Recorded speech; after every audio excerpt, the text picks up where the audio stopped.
Welcome to Hot Springs Village Inside Out, a weekly podcast where Hot Springs Village, Arkansas is the star. Join me, Randy Cantrell, and my co-host Dennis Simpson as we discuss the history, facts, people, places, events, lots more surrounding Hot Springs Village, Arkansas. Visit the website at hotspringsvillageinsideout.com.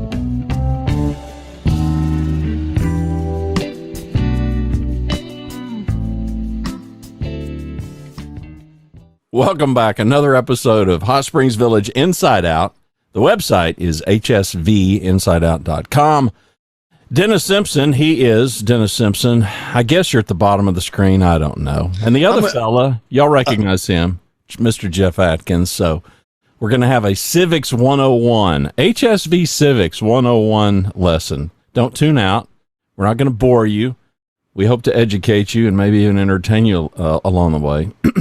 We should have recorded before we did record because, well, it's been pretty hysterical. But I'm sleep deprived, so Dennis, I'm not sleep deprived, and it was still really funny. It really was. We've actually been catching up, and to be very frank about it, we've actually talked about these extremely dry topics, but they're very pertinent because we're watching social media, and there's a lot of questions. There's a lot of, to be frank, lack of knowledge. And there's well-meaning people that are asking questions that seem logical, but then when you look at the declarations and the bylaws and whatever, you understand why we can't do something, but nobody knows what those are. So we brought in our resident expert, Mr. Jeffrey Atkins, who, again, I can't promise, but I believe has been the only three-time board member in recent history. Is that correctly, Jeff? As far as I know, there may be one or two guys that actually served 7 years, which is the same as I did. Yeah. But mine was split among two different time periods. You know what? I think, and Randy, if I can jump ahead, I think that's the first question I want to ask. How do you get elected, and how many years do you get elected when you get on the board? How does that work? Okay, well, a standard term is 3 years. So if you get a full term, it's a 3-year term, and you are eligible to run again and serve another 3-year term. But you are not allowed to serve more than 7 consecutive years. So you could finish out a term for somebody theoretically and then get elected twice for your 7 years. But after you've been off the board, I think for a year, you can actually run again. But how do I technically get a full term? What does that include? Well, how do you get it? Yeah, I mean, how many votes does it take to get a full term? Oh, usually it takes 5,000 or 6,000 votes to get elected to the board. It varies tremendously depending on how many people are actually running and how the votes are spread out among the different candidates. So as a property owner, Dennis, you get a vote for however many open spots there are. I think this past year there were 4 open spots, and so you voted for up to 4 candidates, or maybe it was 3. I don't remember exactly. So as a property owner, you get those votes per lot. So for each property that you own, if you own multiple properties, you get a vote for each property, and you can vote for up to however many spots are open. So if there's 3 spots open, you get 3 votes for 3 different candidates. You can't give 3 votes to one candidate on one ballot. Mm-hmm. And the spots that are open, they may not all have the same 3-year term, though. Typically, they're all 3-year terms. When you don't have a full term is when somebody's resigned or otherwise left the board in the middle of their term. Then you have potentially a partial term to fill out. Well, and unfortunately, sometimes we have, because of health, a lot of people resign, but sometimes we have people that have health issues and have to resign. We've had health issues that have occurred. But what they try to do is have, among the 7 board members, have only at most 3 new ones every year. So you would have 2 1 year, 2 the next year, and then 3 the third year, and then go back through the cycle 2, 2, 3, 2, 2, 3. But lately, it's been more than 3 that have been started at one time. Okay, well, it was interesting to me. So you had one election that involved yourself, and it was a 1-year term. And how did that happen? I finished third. There were 3 spots open. The first 2 were for full 3-year terms. The third spot was for a 1-year term. I finished the term of an individual named James Ray. That was in 2007. And so just by finishing third, I got the 1-year term. Now, I think lately they've gone to a situation where they can decide if they can agree among the people that won, which one gets which, then they can do that. So one guy might say, well, I only want 1 year. And even though he finished first, he might decide that he wants the 1 year. But typically it's by how you place in the vote. How many votes does it take? I mean, how many members do we have to have of the board, and how many does it take to pass something? Well, we have 7 board members as a full board. Currently, there are only 6 due to a resignation. And that spot hasn't been filled. Just, personal opinion, a board should always try to fill an open spot that is available as quickly as possible. Now, there are reasons why you don't. For example, if it's December and you're getting ready to have an election in March, you don't necessarily need to fill that spot. But, we've had an open spot now for quite a while. And as far as I know, it has not been filled to this point, or if they're even looking, we may not be privy to that. Is there anything in place to make so there obviously isn't anything in place to make that happen? Not to my knowledge, Okay. that there's no requirement. But, you run into situations where we're not all young. We have one younger board member, but with all the health issues and potential things that could happen, especially in the COVID age, you need to keep a full board. So, if I could recommend anything to the board on that subject, it would be fill that spot. Well, So let me catch up. And they need how many to get anything to pass? It takes 4 affirmative votes to pass any motion, no matter how many people are on the board. It takes a majority of the available spots. Now, you say fill that position. Be explicitly clear. How do they don't have another election just for one person, right? No, they don't. The board can vote on an individual to fill that spot. So they just get to pick one out of the blue that they think is a reasonable Any candidate? property owner in good standing that's eligible to be elected can be appointed. In good standing. Yes, that's Okay. key. Cool. That's That has their dues paid up, right? Yes, not more than 60 days delinquent. Anything else about boards that we want to hit on?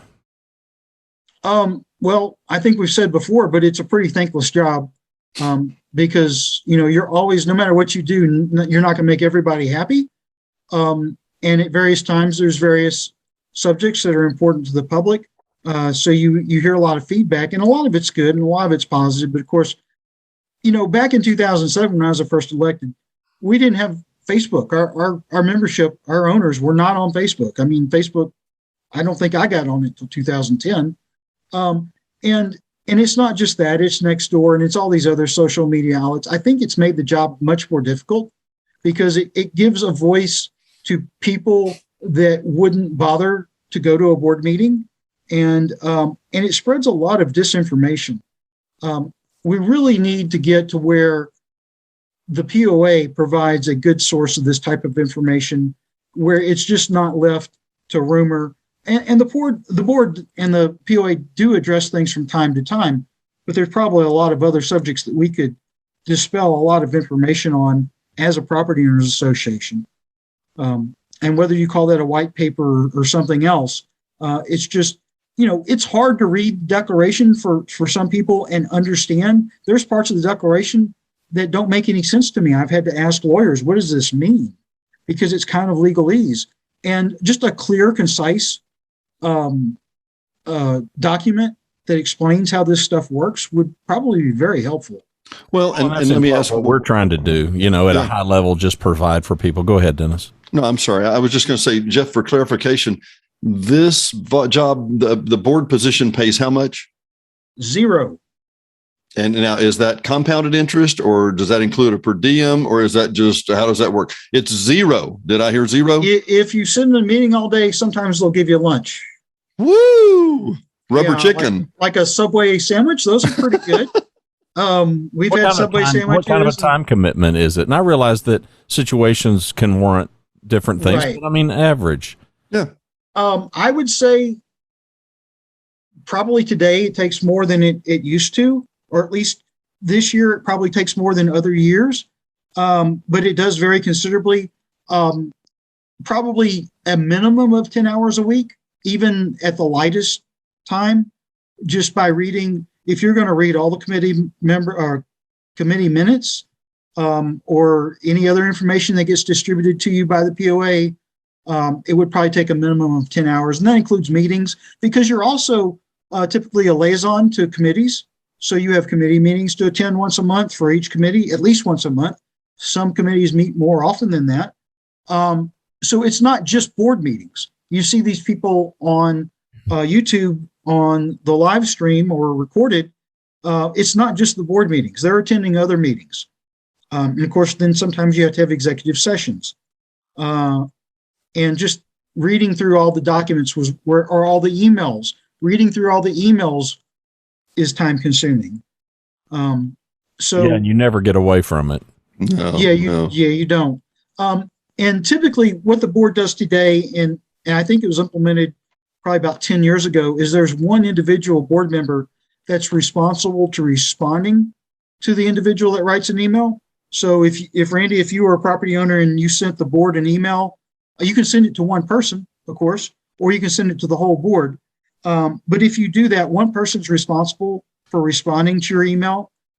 Typically, it's on a subject that the board has already agreed on, either by vote or some other way. And I think probably if, as an individual board member, if you didn't agree with the general response, you could do like the Supreme Court and have a minority opinion, right? Mm-hmm. So it's not like everybody has to always agree. And that's what I always did is Keith Keck at the time responded. He was board president. He did the responses, and that was fine with me as long as I agreed with Keith's response. And he was pretty good at doing responses.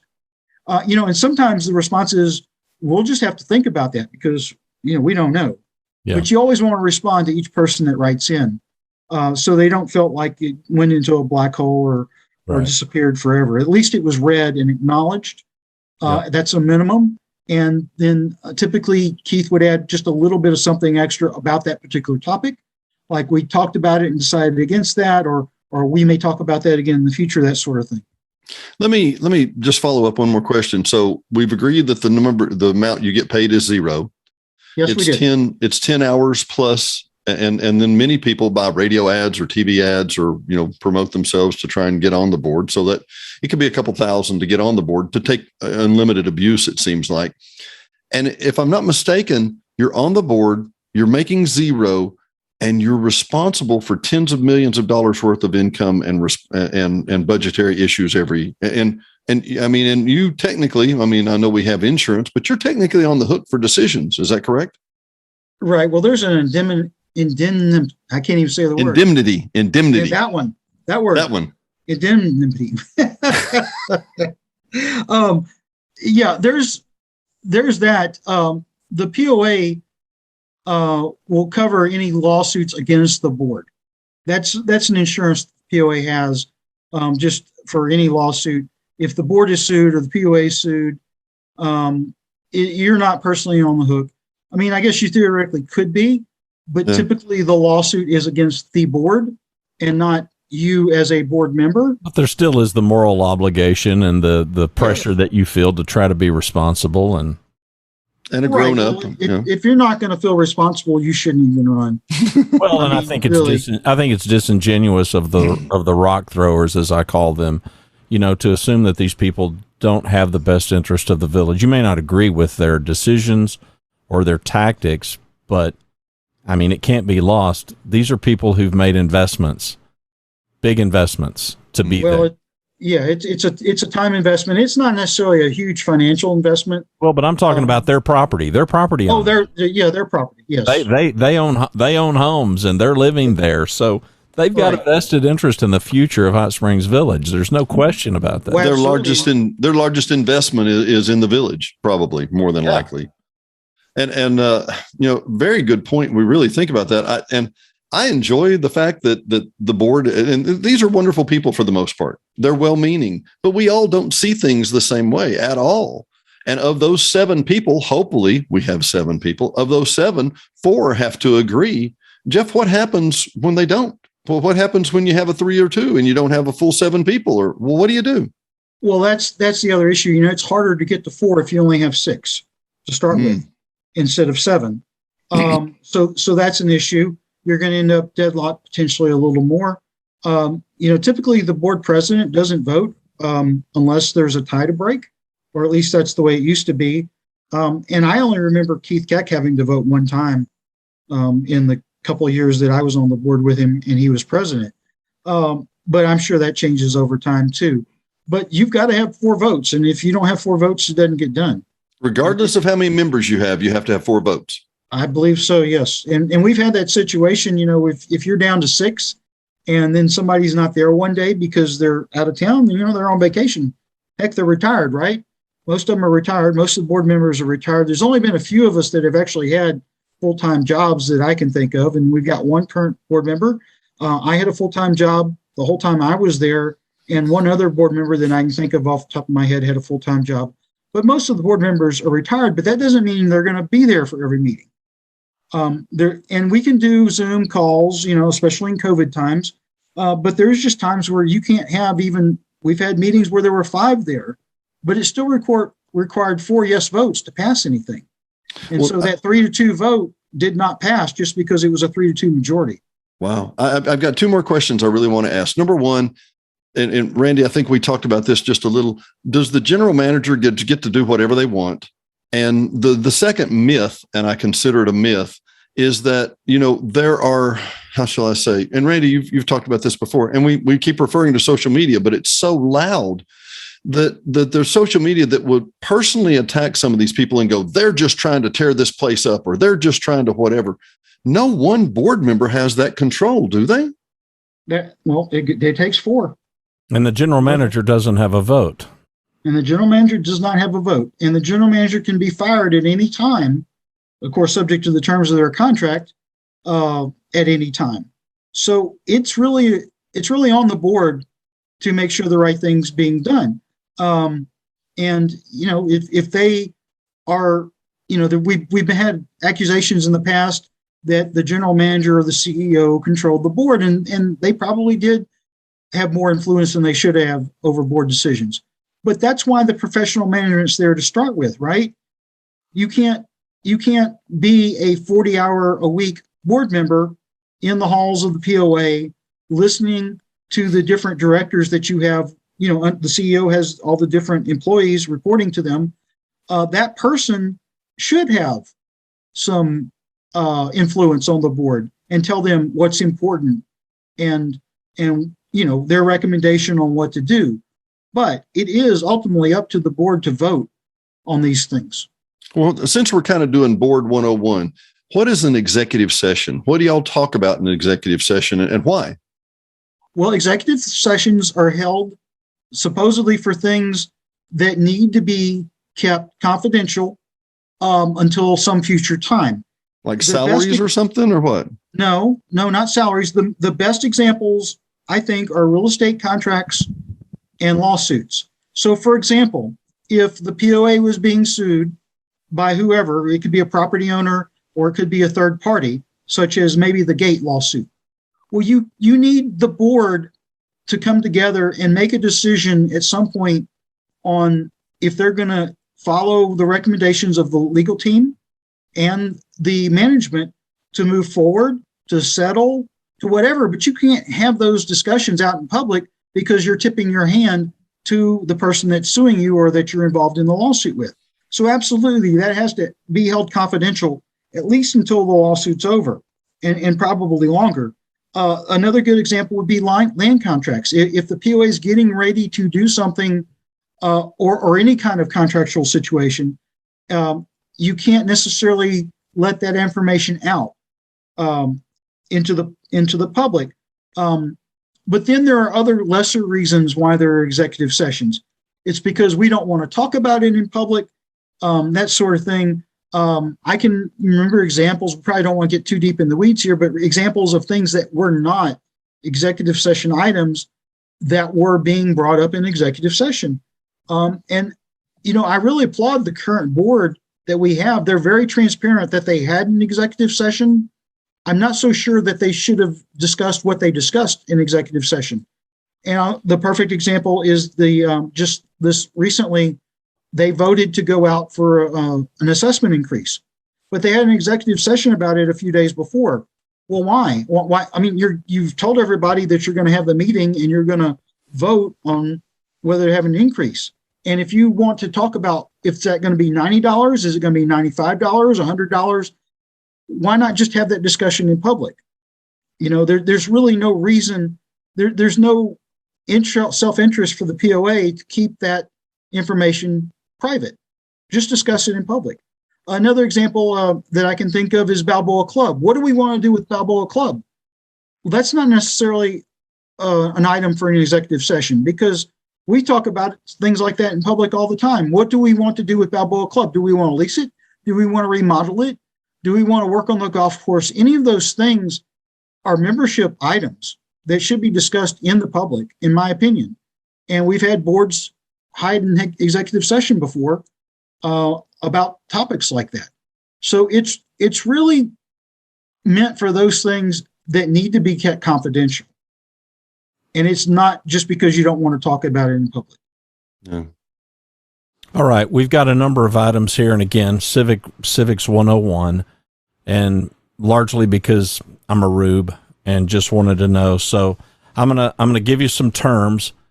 Just give us some definition and kind of tell us who's got the power behind that particular thing. And let's start with declarations. So a declaration is what, and how can it be altered? How can it be changed? How can it be negated, or can it be? Okay, well, the declaration is the primary document for governance of the village. It's been around since the Cooper established the declaration on April 20th of 1970. I've actually got the document up on my computer here. And it is the primary governing document of Hot Springs Village.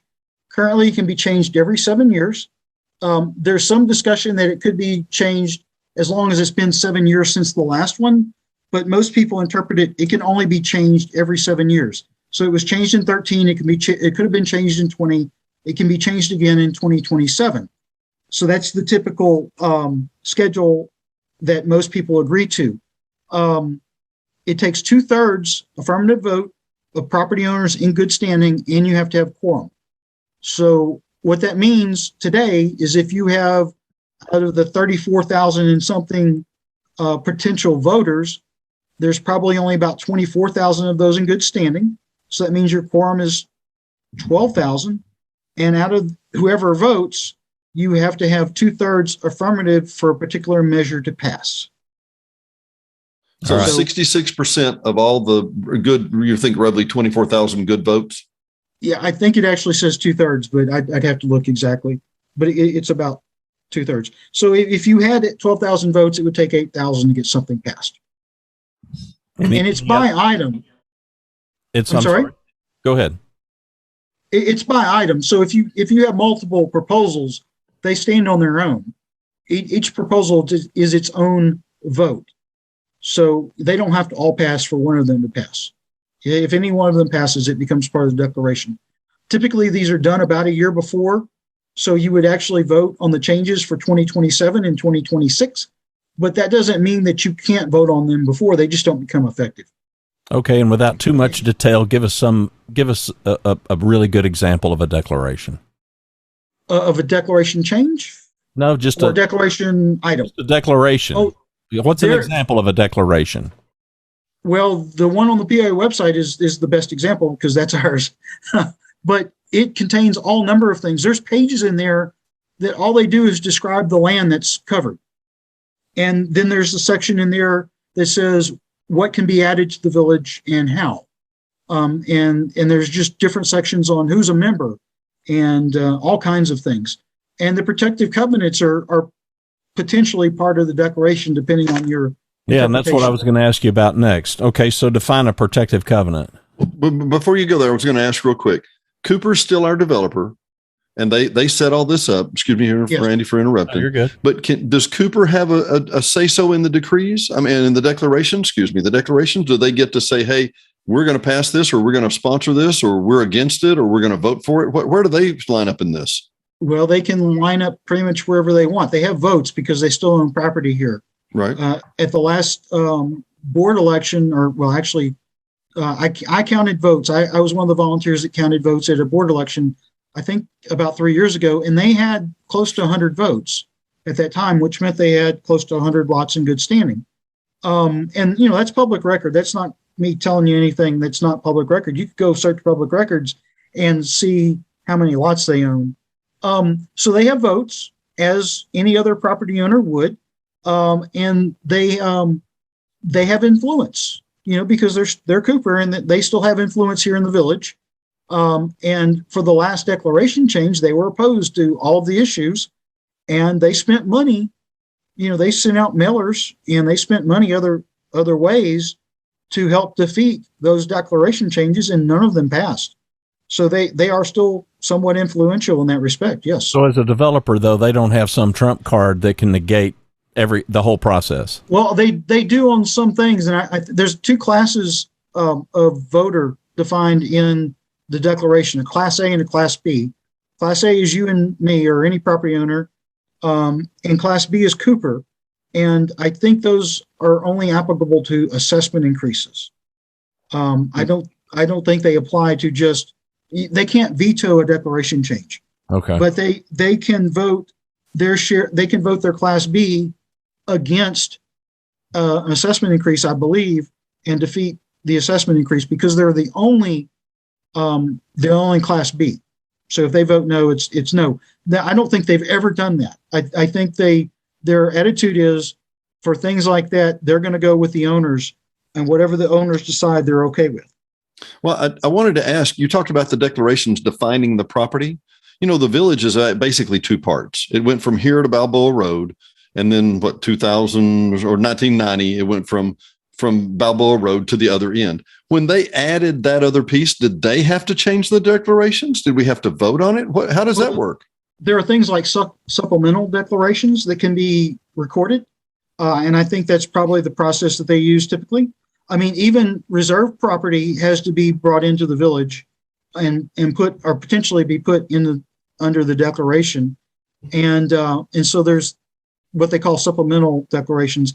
And I would not want to delve into the details of how exactly that works, but they can add property to the village. Okay. Protective covenants. Yeah, protective covenants. So this is something that's physically bound with the declaration when it was printed. Typically in electronic format, you see them separate PDFs. And there's a lot of discussion or potentially over how closely the protective covenants are tied to the declaration, because it says in the declaration that the protective covenants are included as if they were written word for word in the declaration. But then there's language in the protective covenants that says that the board of directors of Cooper or their assigns can actually change the protective covenants. Now, protective covenants are things like, can you have an RV in your driveway for 72 hours? That sort of thing is covered by the protective covenants. When they were expanded as part of the CMP, it grew to 115 pages, and it appears that that's been retracted. And we're back down close to more of the original protective covenants, but we hadn't confirmed that yet. We've got that. We're trying to figure that out. But very simple, very straightforward as far as protective covenants. It's just basic protection for the property owners. And those can be changed how? Well, that's the part that is not real clear. The protective covenants say that right was given to the POA. It was assigned by Cooper to the POA, so that the Cooper is no longer involved with changing the protective covenants. The board has changed them from time to time over the last few years. And that 115 pages was a big change. But no vote required from the citizens. No, just a board vote. And the question is whether that would stand up to legal scrutiny, because there is the thought that potentially it could take a membership vote to change the protective covenants, just like it did the declaration. But so far there's not been a legal challenge, and the board is able to change them. Anything about protective covenants on your mind, Dennis? Actually, I want to just go into where the name comes. I mean, a lot of people will ask about the architectural review committee or the architectural committee or whatever. And one of the things I say to people, and Jeff, correct me if I'm wrong, they really do want to try and preserve the property values. Yeah. And if I make my boat dock too big and it goes onto your land, or I paint my house bright purple and orange, and I make a god awful third structure on the top of it, and that diminishes the entire community. It doesn't just, my house won't be resellable or not as resellable, but it's going to hurt the whole community. And so the protective covenants, as I think they were intended, would be more for the betterment of the whole. Is that fair? Yeah, I think that's fair. And you mentioned Architectural Control Committee, ACC. Mm-hmm. That was also originally a Cooper function. They appointed the ACC members. That was also assigned to the POA. So now the POA board is responsible for assigning those members, of course, upon recommendation and interviews. And it's funny you mentioned it, because that's the number 2 paragraph in the protective covenants is about the ACC. Yeah. And a lot of people have horrors. They're like, well, can I put a satellite dish outside my house? Can I put a fence around my yard? Can I? And to be fair, the put a fence around my yard is so conditional, but I want to put a fence around my yard. Okay. Do you live in a townhouse? Well, yeah. That's a different story. See, that's the THA, not the POA. And you think, I live in the village. We're kind of splitting hairs here, Yeah, it kind of crosses boundaries sometimes. All right, bylaws. Bylaws can be changed by the board of directors, probably upon recommendation of management. They tend to change a little more often, or at least they have in the past. But they can be changed anytime. Is my understanding. What's an example? What's an example? Well, I wouldn't want to give you a specific example because I haven't read them in a few years. But typically what it does is it further defines things in the declaration. It may give more procedure on how to elect a board member. Because if you look at the declaration, it doesn't really say much about board members and how they're elected or anything. So that's a bylaw type thing. Let me interject for a minute here. It just dawned on me, Randy. We've done shows on the Short-Term Rental Association, and Cindy is setting up a short-term rental association for members to kind of be. And she's gone in, Jeff, and you'd find this interesting. She's gone in and looked up, and there's virtually no comment whatsoever about short-term rentals. Well, this is a classic example of something that Cooper did all the time, but it didn't exist in the same way as it does today. And so now people are very interested in this, and the bylaws just say virtually nothing about it. Right. And, the declaration is not that long. It's only like 12 pages, I think, 13 pages. And a lot of that's legal description of the lands contained. So the bylaws kind of expand on the declaration more than anything. Policy. Well, that can be all kinds of things. That can be personnel policy. Just we can have policies on how we're going to invest our funds. Of course, that's not going to be covered in the declaration. It has nothing to do with the declaration. It has really nothing to do with protective covenants. Nothing really to do with the bylaws. But at some point, you need corporate policies, hiring, firing. Just how you're going to handle your employees and how you're going to invest your funds. And when do you need to look at restructuring your sewer bond, if you can get a better rate, that sort of thing. It's more of a corporate type situation. Operational stuff. Yeah. Yeah. You're really getting into operations at that point. Well, like the employee retirement fund and that kind of stuff. Well, there's a employee fund that's separate, employee benefit fund that's separate from anything the POA is actually doing. Oh. Okay. But there are retirement benefits for POA employees, best I recall, and there's health benefits, and so all that stuff would be contained in policy, or it would be addressed under budget at some point. I want to take just a moment here, and Randy, I want to acknowledge this with you, Jeff. We're delighted and blessed to have somebody that has your level of knowledge about.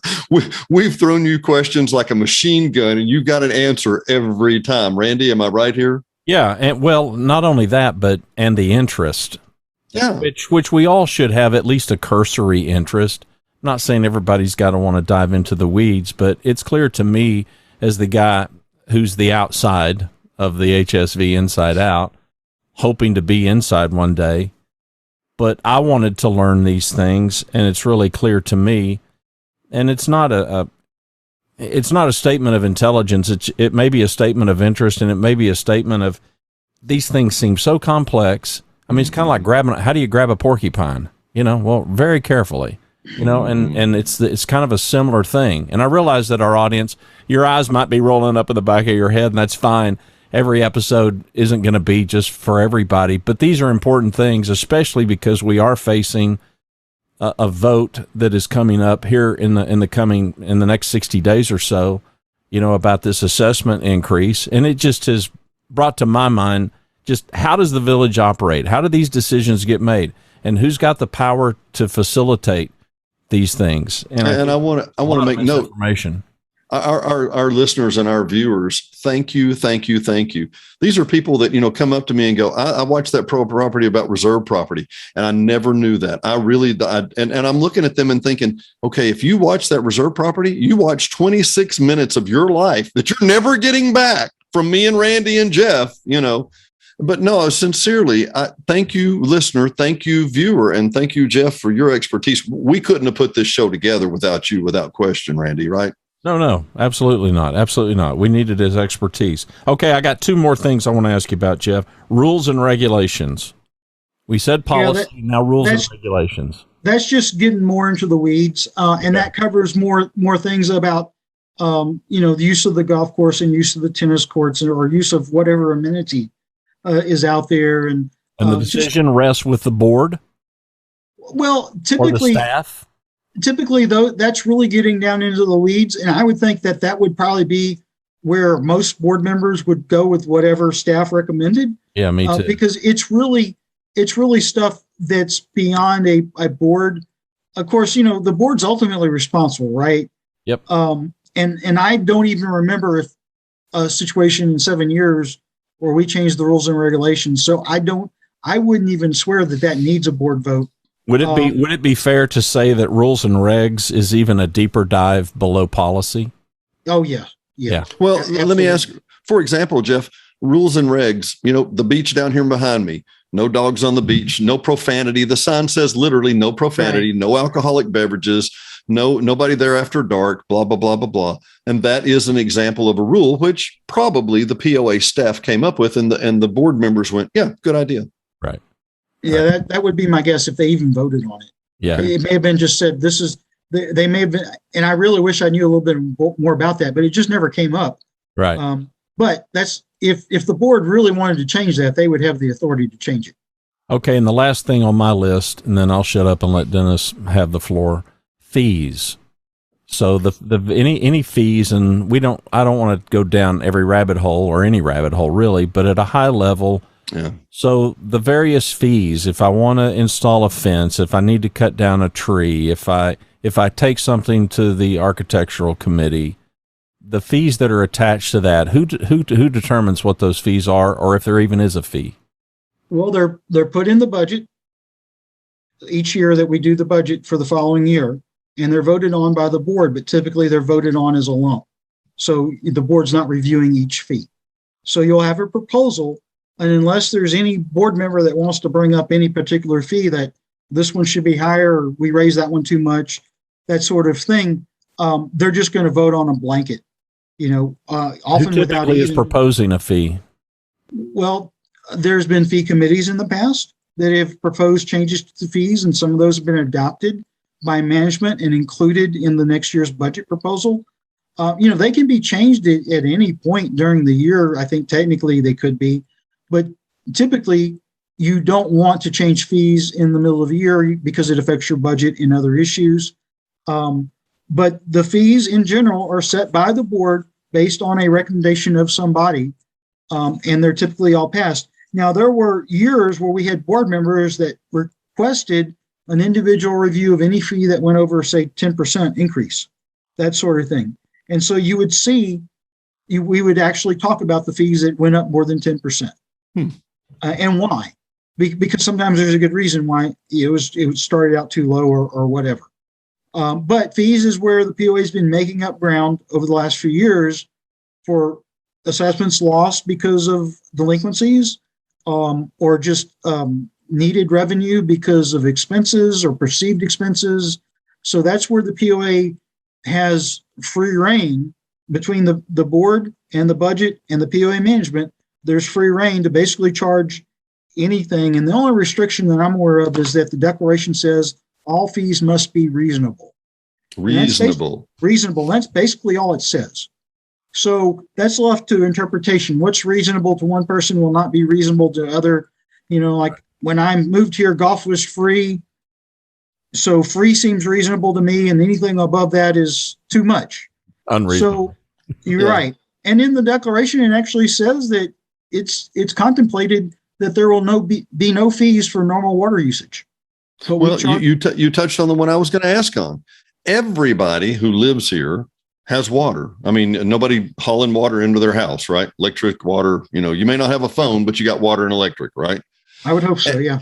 I would hope. And my point is, a lot of people had asked me on the last time we had a vote, why don't we just temporarily raise the water rates? And I'm thinking, that's not a bad question. I don't know. Why don't we? And the answer is, Jeffrey? Well, you've got to keep them reasonable. I mean, they would open themselves up potentially for legal action if they just relied solely on those fees to cover any budget shortfalls. So you can't rob from Peter to pay Paul too much. That would be a good way to put it. Yes. At least with that particular. At least with that particular product. I mean, if you want to charge $1,000 for a round of golf, you don't have to play golf. Right? Yeah. Well, that may strike some people as blasphemy, but you don't have to play golf, but you pretty much need water. Well, and let's go back and talk about golf again. The rates, so every year, if I understand this correctly, when I go to Coronado and play an executive round for 18 holes, and I start at 2:00 in the afternoon and I finish at 8:00 on a beautiful summer evening, that rate is voted on by the board pretty much in bulk, but that rate is typically proposed by the golf committee. Is that well? What the budget? The last few years, we've gone to this flexible rate structure on golf, and so it varies over the year. What the board approves in the budget is a maximum rate for the year. Oh, so the maximum rate for Isabella Golf Course during the year is say $30 for a property owner, but the golf department set and management set the rates by the month. So it will be cheaper in January and August than it will be in, say, April and October, because of, it's hot and miserable sometimes in August, and it's cold and miserable sometimes in January. And so you want to encourage play at those times if the weather's favorable. If it gets up to be 50 degrees in January, you want some play, you lower your rates, you get some more play that you wouldn't have had otherwise. But when the courses are packed full in October, then that's when you might charge the maximum fee. So the golf department does have that flexibility. And I'm not aware of any other fees other than golf fees that follow that format for maximum charge, because, does it really matter if it's January or October to use the fitness center? Now, it probably matters a lot for some other activities, say like pickleball, but those are covered, I think, by an annual fee. And so there's not really a daily fee involved. Well, but and of course, the swimming pool's closed. The swimming pool's closed. So, it doesn't matter what the fee for the swimming pool is in December, because it's closed. Well, and by the way, thank you again, because I think I know the village pretty well. I had no idea, Jeff. I didn't know that's how they did this. I will come back and say just for a second, something that affects us and probably affects about another 3,000 people is let's just face it, there was a land rush at the Commissioner of State Lands for tax sale lots. And there was probably, I'm guessing we saw roughly 3,000 of those disappear. And those they were supposed to pay $125 per lot. Now, I'm not a math genius, but 3,000 times 125 would make a lot of money and might even make a dent in the budget, right? Yeah, but that would be $375,000 if my math is right. Yeah, how much? $375,000. Yeah, you'd start talking that a couple of times. That you're about to talk real money, right? And if they paid the $500 a year in POA dues that they came with it, Right. And you might want to check my math on that. No, that's fine. I just did it in my head. Oh, yeah. Because me and Randy did it in our head, and we just trusted you. Right, Randy? Yeah. Right. You did it right. Yeah, yeah. I pulled it in my calculator. I don't do math on live or recorded. Yeah. So I don't remember the exact number, Dennis, of how many lots disappeared from the commissioner's list before the POA bought the 2,215, but it was quite a number. They were each legally responsible for $125 transfer fee. And then they're responsible for their $40 a month, $39.97 a month in assessments because they were all unimproved lots.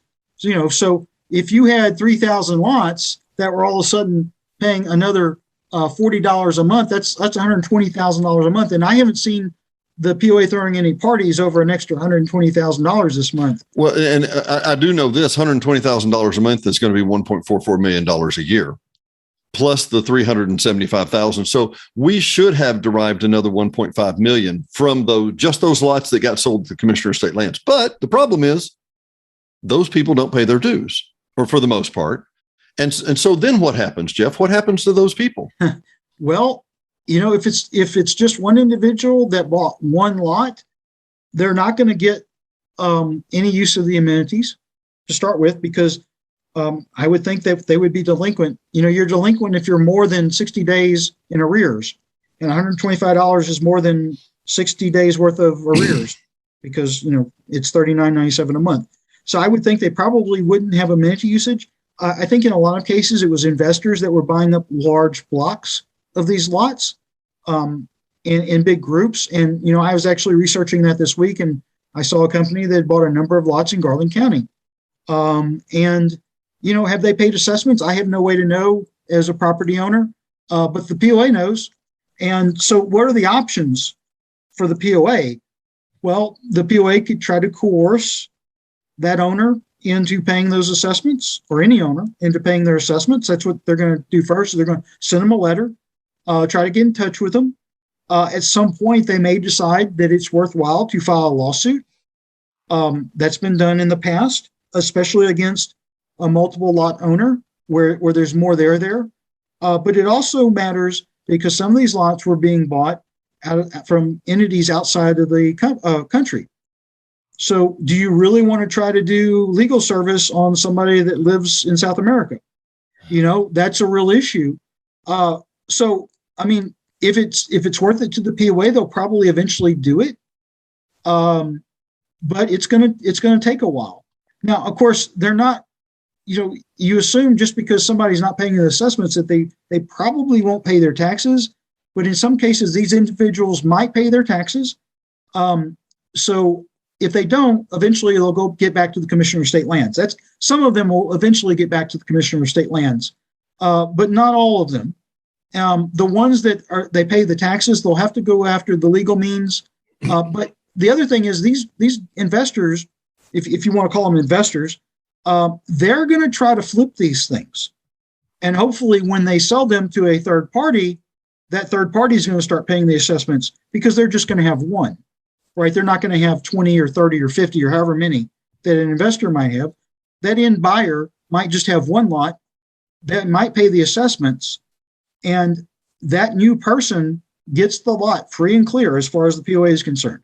Well, you touch on that. So hang on. So the new person gets the lot free and clear. They don't owe the back taxes. I mean, the back POA dues. They would have to pay any taxes that are owed because the government always wants their money, right? Yeah. But as far as the declaration, and Randy, this is a perfect thing. The declaration states that the legal obligation stays with the prior owner unless specifically assumed by the new owner. So that's one of the key things that's the sort of thing that's in the declaration. It was really long thinking because the thought was you didn't want to end up. Remember that Cooper started in Cherokee Village, and Cherokee Village was organized differently than Hot Springs Village and Bella Vista Village. And it was a special improvement district. And my understanding is, again, not a lawyer, that those fees cannot be forgiven. So if you want to go buy a lot in Cherokee Village, it might be a nice lot, but it might have a $5,000 lien on it.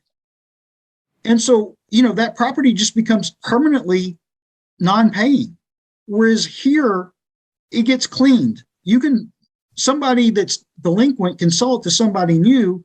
That new person can take over without the lien because the lien stayed with the prior owner. So that's a really big improvement. It may not seem like it right away, but it's a really big improvement because it gets the lot back in circulation a lot easier.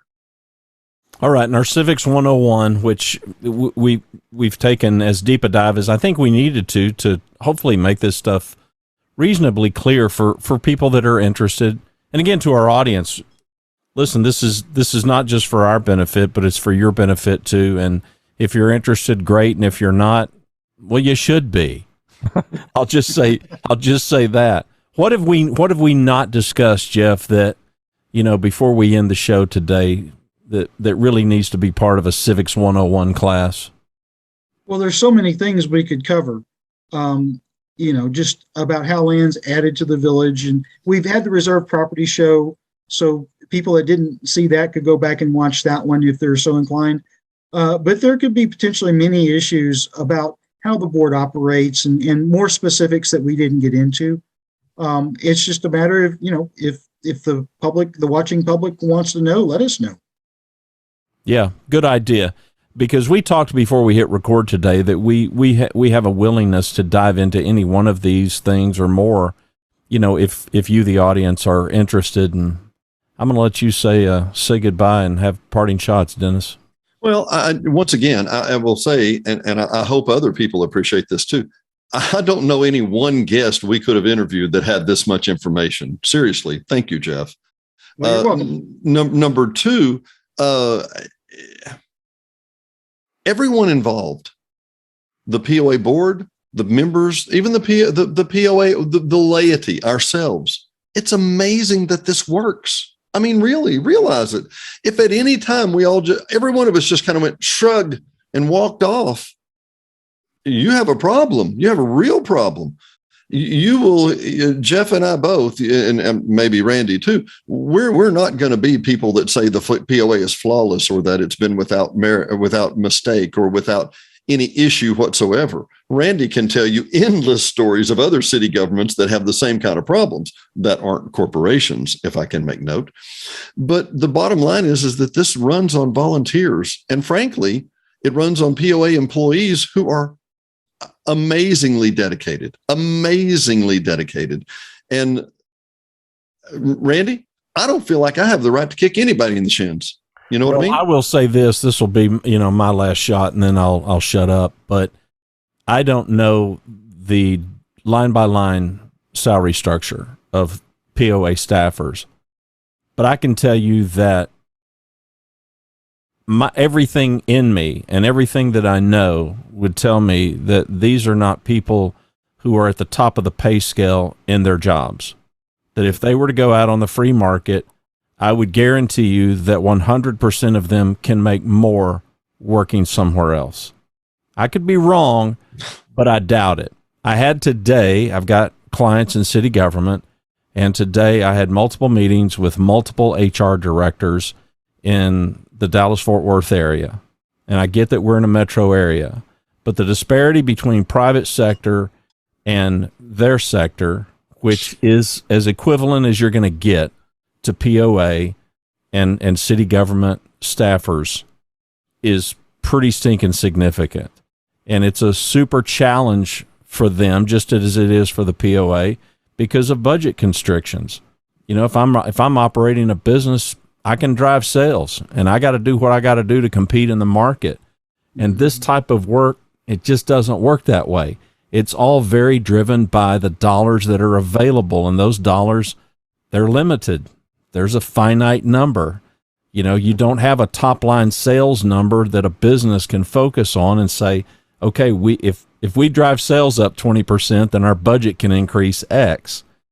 It's not available. So it has to be a self-funded kind of a thing. And in part because it's a POA and it is not a taxing entity. Yeah. And that's a really important distinction. That is an extremely important distinction. And let's draw one other distinction. We've had John Paul on our show before. He's been retired twice. The POA has brought him back twice. And not my understanding, Jeffrey, correct me if I'm wrong, he's working for minimum wage. I'm pretty sure he could make more bussing tables at Greg's place than he could being the general manager of the POA right now. Am I in the ballpark? All I know is it's about time that he's gone. So say the words. He needs to be gone. I don't know. Yeah. He's a tremendous asset to the village and I'm also being to Diamante. because I've got great respect, and he did a great job and he was very forthcoming. And I think the village is lucky to have a guy like that who's got the expertise and the willingness. I mean, I look at him and I'm thinking, I so would not do this. You're an idiot for doing this. I applaud him for doing it, but he's a more honorable guy than I would be. I'm telling you, he really, seriously, he talk about commitment. I think that's the word we need to use, Randy. Commitment. The employees are committed. The volunteers are committed. The board's committed. And the idea, I guess it just kind of gets under my skin. The idea that there's some kind of conspiracy that these people are just out to get us and they're going to ruin our community. You're not paying attention if that's what you think's going on. And I could be more direct, but I may be wrong, Randy, right? Well, listen, whether you've got an 800 square foot house in the village or whether you've got, the palatial mansion in Diamante, it's a big investment for you. Yeah. And you care about that investment. And you also care about the life that you're able to live there. Why would so many people be clamoring to come in there today? Why would a person like me who's 5 hours away by car from door to door, be so driven to want to be there and want to have a house there? I do, because John Paul said in that interview, we all came here for what we came here. We just need to be good stewards of it. We just need to keep it. We just need to keep the place up and have it be what brought us here to begin with. And I can't say it better. No, you can't say it better. And I'll tell you what, visit our website. Thank you for watching. Thank you for listening. Thank you again, Jeff, for being with us. Randy, excellent comment. Couldn't have said it better.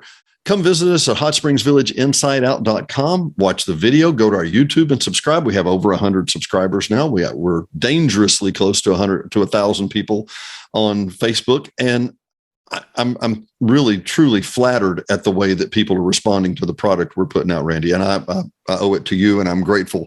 Hot Springs Village Inside Out or HSV Inside Out. Come see us again. Good night, Mr. Randy. See ya. Thanks, Jeffrey. You're welcome. Bye. Thanks for listening to another episode of Hot Springs Village Inside Out, a podcast where Hot Springs Village, Arkansas is the star. Please subscribe to the podcast. You can do that by visiting our website, hsvinsideout.com, and tell a friend.